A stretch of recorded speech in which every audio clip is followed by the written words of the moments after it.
Hey guys, it's TheFrXion here once again, or TigerTank12, however you call me, I don't really care. Welcome back to World of Tanks. Today, just a real quick shout out to 13 Disciple. Once more, another World of Tanks YouTube channel that has some pretty nice stuff. This guy makes a lot of tutorials for new players, older players, everyone, every kind of player.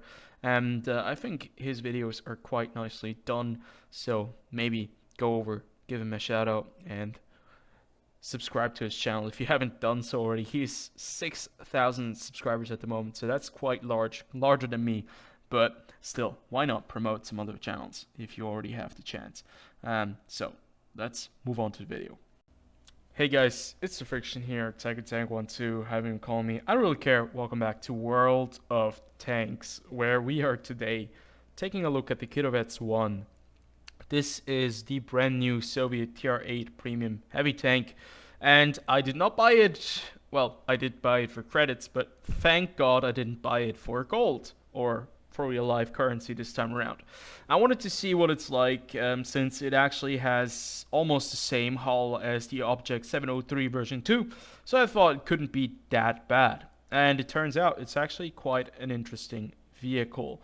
At least, yeah, I think if you like some Soviet heavy tanks, you'll like this tank, I think, generally speaking. So let's jump right into it. Now, before we discuss anything about the tank, let's first clarify that this tank just came out and I have a very good crew in it and I have equipment on it as well. I do really think that this tank needs a vertical stabilizer, and this time around I really think that the enhanced gun laying drive does help you out quite a bit. And also, I have Bond's equipment on this. This is the very first tank where I have a real Bond equipment on that I'm actually using, and actually this Bond equipment I just bought. So I thought, you know what, why not put it right on the tank and see how well it does perform. And it performs quite well with all of these little things. Now, obviously, there is the ability to put on some more field modifications on this thing. This is going to be a bit difficult because I will not have enough time to play this tank to unlock all the field modifications, so I cannot really tell you all the best things to add here. But generally speaking, we can take a short look into that in just a second. But yeah, let's first take a look at the vehicle before we go into any more detail. So the KIROVETS-1 is supposed to be a vehicle that was based on the IS-3, also with the Object 703, like they're both like prototypes based on the IS-3. That is why you also have an IS-3 turret on this tank. It's a stock IS-3 turret, and it is actually quite easy to penetrate if you're a higher or if you're a larger tank. Now, if you're a larger tank and you're not as small as the KIROVETS, it's quite easy to actually shoot like the two cupolas right there. Or actually, I wouldn't say it's quite easy, but it's easier to do it when you're higher up there than when you're lower down here. It's quite difficult to actually go right through there if you're down here. But if you're a tank that has a bit more height to it, you can actually penetrate the turret.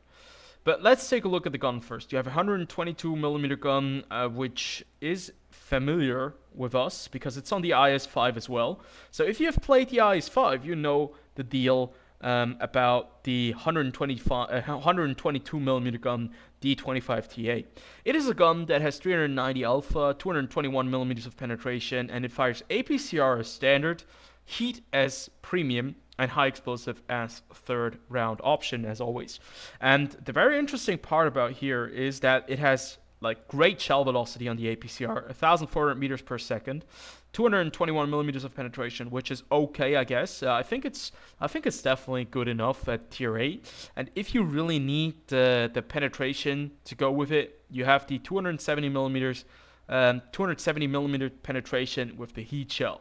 And that doesn't have the best shell velocity, but it's still going to cut you or give you a little bit of advantage when you go up against very heavily armored vehicles.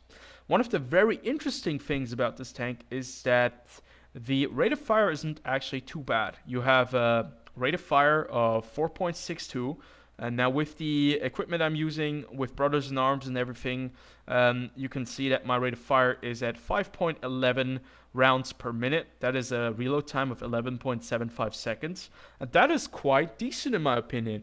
Now the gun traverse isn't the best, and also the soft stats on the gun aren't the best. So when you're turning your turret or when you're turning your tank, the dispersion is quite big.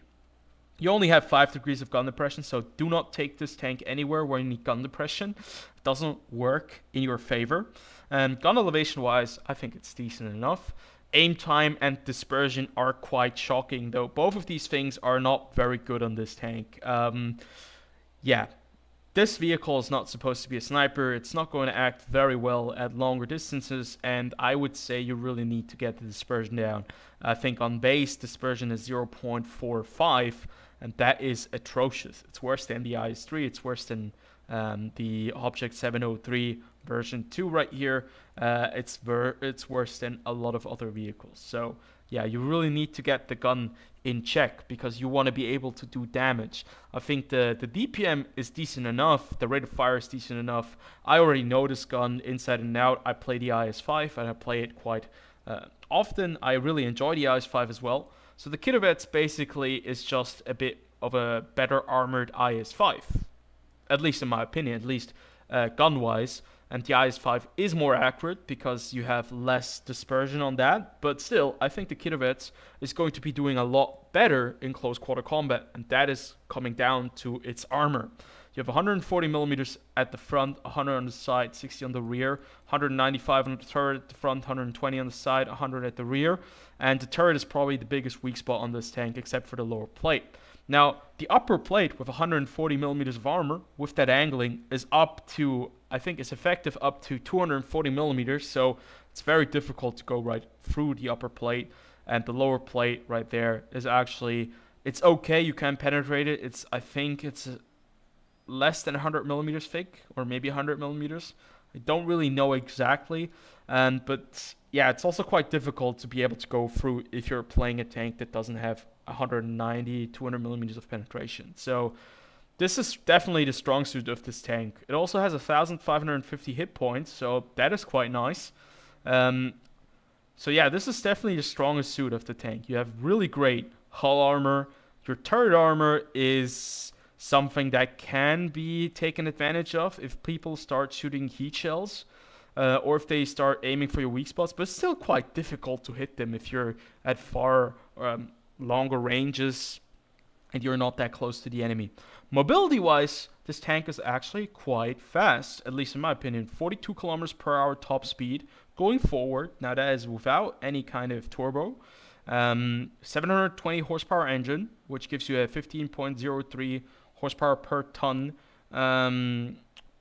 A power to weight ratio, exactly, it was that. And this tank gets you from point A to B without big troubles, at least in my opinion. I've played it about 4 or 5 times by this point, and I think it's quite mobile. What I noticed though is that in reverse, this tank is great. It reverses incredibly quickly. So if you have to get out of a dangerous situation, you can just put in the reverse and you can get out of there very, very quickly. Now, traverse speed, it's not the best, but I think it's for a heavy tank, definitely since it's not like the heaviest out of all the heavies. The reverse speed, or traverse speed, isn't that bad. 32.25 degrees per second. Now, that is with the event and with Brothers in Arms and the skills, but I think that's quite okay. I think you can definitely make do with it. Concealment wise, it's a heavy, so it doesn't do the best concealment job, but view range wise, you have 360 meters base on this tank, so it's not the best tank regarding view range. So if you're thinking about field modifications, definitely go for the additional view range when you're in here. So let's take a look at the field modifications. What would I choose when I'm playing this tank and when I'm trying to get it fully upgraded with everything on board?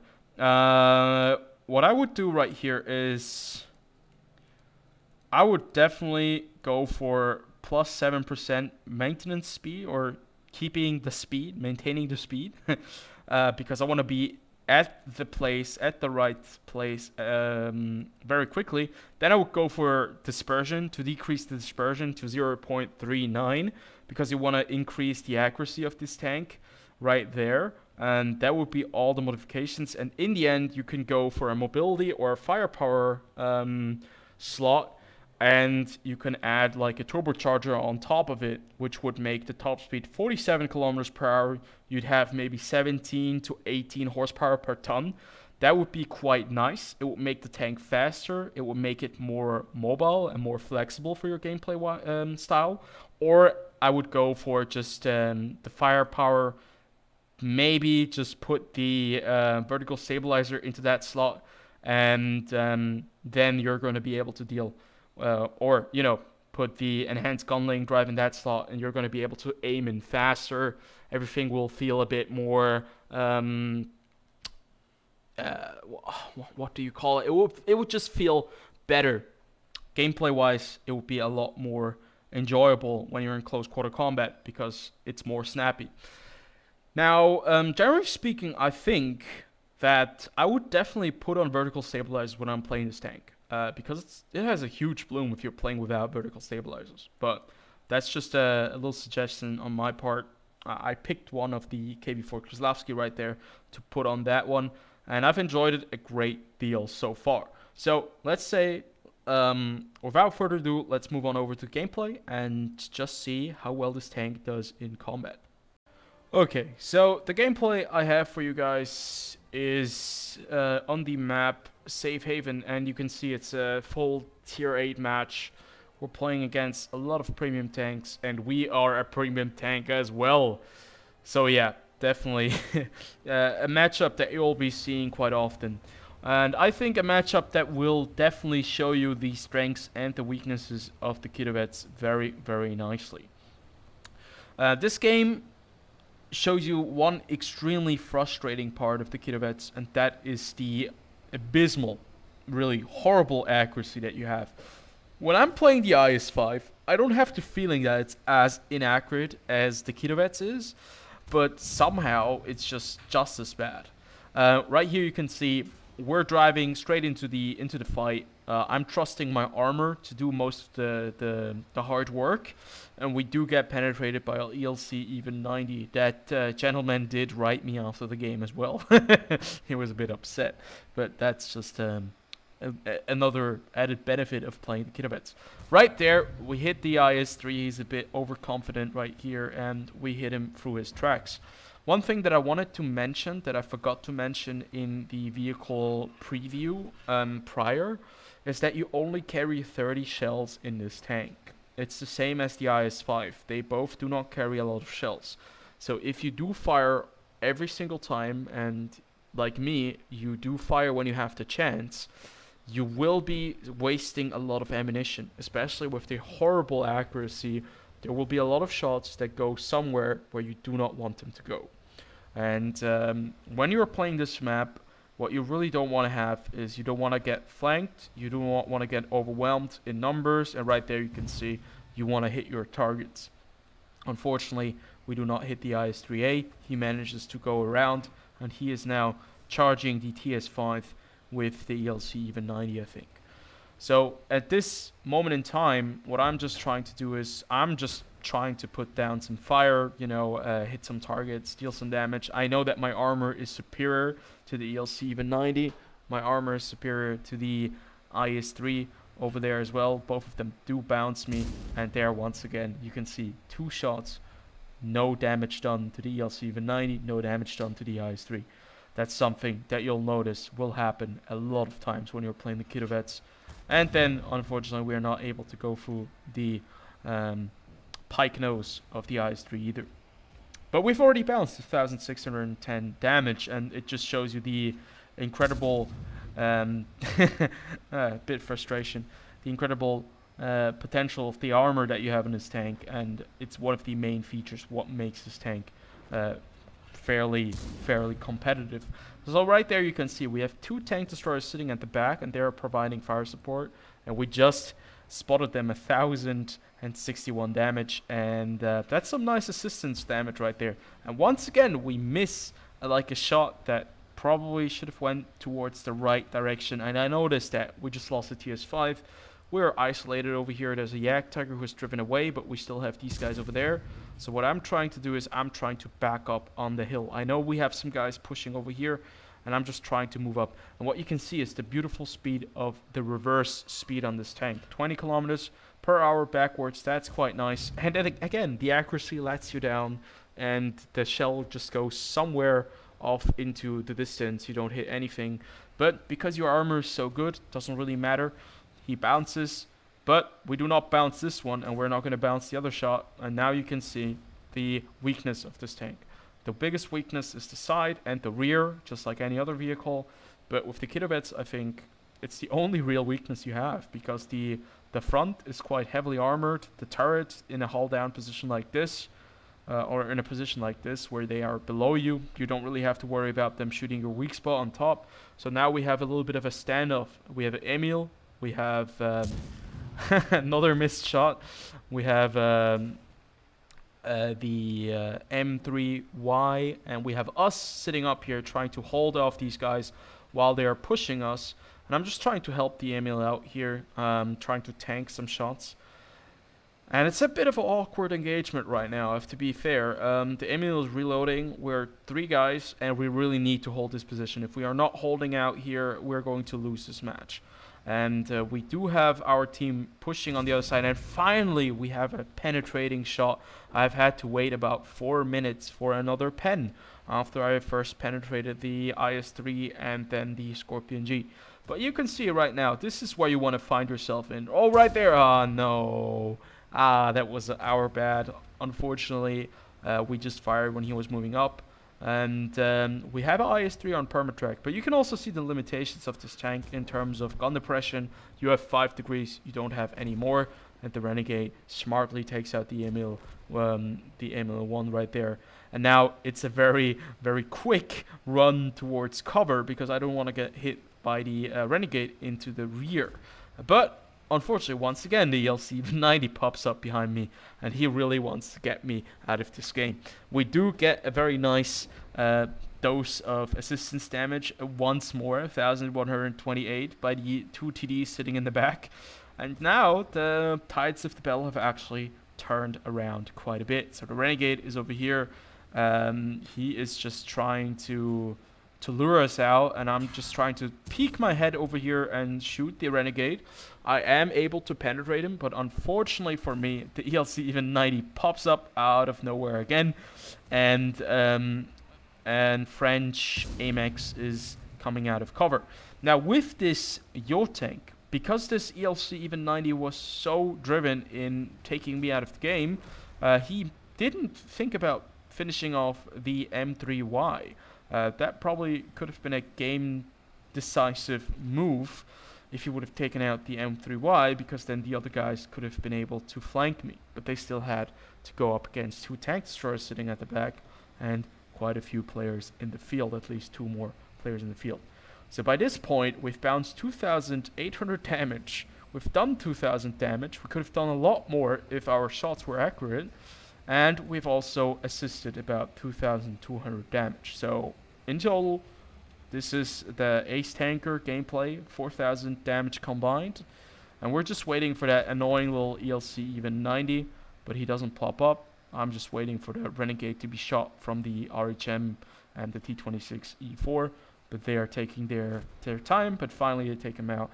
Now I'm just looking for the ELC-90. I'm expecting him to pop up behind me again, just to finish me off, because he was quite adamant in taking me out. And then I received a text message in the after game, or in the garage, by the player because he was quite upset. And obviously, you know, Russian RNG, that shot you hit, but if the tank is right in front of you, 50 meters, you do kind of miss. So that's just how the game works. But yeah, we finish him off, 3 kills, 2,172 damage dealt.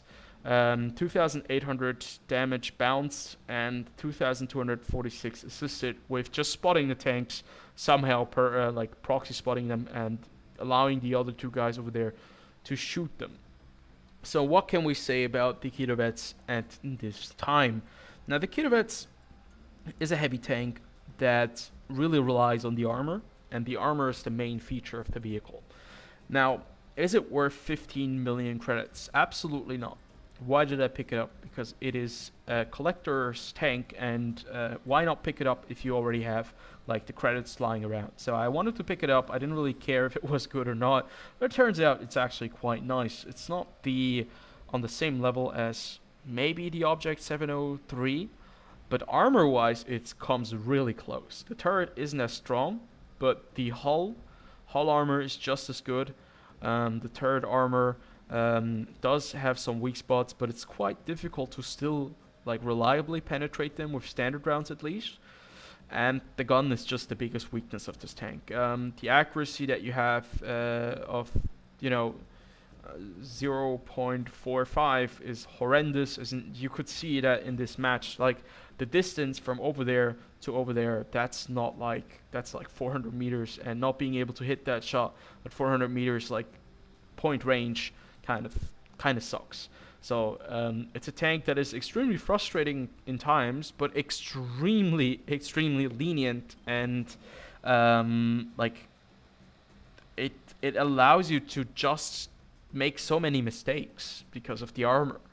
So yeah, I bought it for 50 million credits. If you buy it for 50 million credits, it's not going to be a horrible tank. It's not going to be a bad tank. I think it's actually a fun tank. Mobility wise, it's quite good. It's quite fast. Armor wise, it's top notch. And gun wise, it's a bit of a disappointment. It's a bit of a mixed bag. So I think, like, because the gun is so important for me, I'd still call it like a tank that isn't the best premium tank, but it's quite good. It's still quite a good premium tank. For 50 million credits, that's a very steep price, but if you are a collector, you already own the tank. If you're not, you're thinking about it, you have a couple of tier 10s lying around, not a lot of premium. Tier 8s, just sell a couple of tanks, and getting this vehicle probably won't be the worst thing to do, because I'm not sure when they're going to be selling it again.